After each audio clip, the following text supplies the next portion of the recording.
Breaking news చూస్తున్నాం. మాజీ మంత్రి కేటీఆర్ పై కేసు నమోదైంది. అనుమతి లేకుండా మేడిగడ్డ బ్యారేజ్ వద్ద డ్రోన్ ఎగరవేసినందుకు పోలీసులు ఈ కేసు నమోదు చేశారు. కేటీఆర్ తో పాటు బాల్కా సుమన్, గండ్ర వెంకటరమణారెడ్డి పైన కేసు నమోదైంది. గత నెల 26న మేడిగడ్డ సందర్శనకు వెళ్లిన బీఆర్ఎస్ సభ్యులు అనుమతి లేకపోయినా డ్రోన్ ఎగరవేశారు. దీంతో ఇరిగేషన్ అధికారి పోలీసులకు ఫిర్యాదు చేశారు. దాని ఆధారంగా కేటీఆర్ తో పాటు మరో ఇద్దరిపైన కేసు నమోదు చేశారు.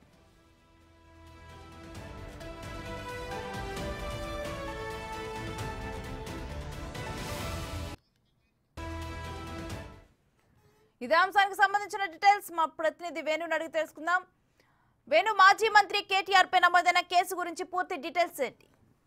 రేణుశ్రీ, గత నెల 26న వర్కింగ్ ప్రెసిడెంట్ కేటీఆర్ పిలుపుతోని మేడిగడ్డ పర్యటనకు బీఆర్ఎస్ శ్రేణులు, ప్రజాప్రతినిధులు కూడా రావడం జరిగింది. అయితే వాళ్ళ సందర్శన వచ్చిన సందర్భంగా కూడా అక్కడ బీఆర్ఎస్ శ్రేణులు డ్రోన్ ఎగరవేసి ఆ వీడియోలను కూడా మీడియా రిలీజ్ చేయడం జరిగింది. సో దీనిపై ఇరిగేషన్ అధికారి ఇచ్చిన ఫిర్యాదుతో అది నిషేధిత ప్రాంతం, అది బీఆర్ఎస్ హయాంలోనే గతంలోనే అక్కడ 144 సెక్షన్ విధించి అది ఎక్స్ట్రీమిస్ట్ ఏరియా కాబట్టి డ్రోన్లు కానీ ఎటువంటి నిషేధితటువంటి వస్తువులు ఎటువంటి తీసుకురావద్దనేటువంటి ఒక ఉత్తర్వులు జారీ చేసి ఉన్నాయి. ఆ ఉత్తర్వులే ప్రస్తుతం ఇంకా రెన్యువల్ అవుతూ వస్తున్నాయి. అయితే అట్లాంటి సందర్భం లోపల అనుమతులు లేకుండా డ్రోన్లు ఎగరేయడం అనేది కీలకమైన తెలంగాణ ప్రాజెక్టు మేడిగడ్డకు అపాయం కాబట్టి అటు కేటీఆర్ తో పాటుగా మాజీ ఎమ్మెల్యేలు బాల్కా సుమన్, గండ్ర వెంకటరామరెడ్డిపై అయితే మహాదేవ్పూర్ పిఎస్ లోపల కేసు నమోదు చేయడం జరిగింది. ఇలాంటి ఘటనలు పాల్పడితే కూడా కఠిన చర్యలు తీసుకుంటామంటూ కూడా పోలీసులు వాళ్ళకైతే నోటీసులు ఇవ్వడానికి సిద్ధంగా ఉన్నట్లు కూడా తెలుస్తుంది.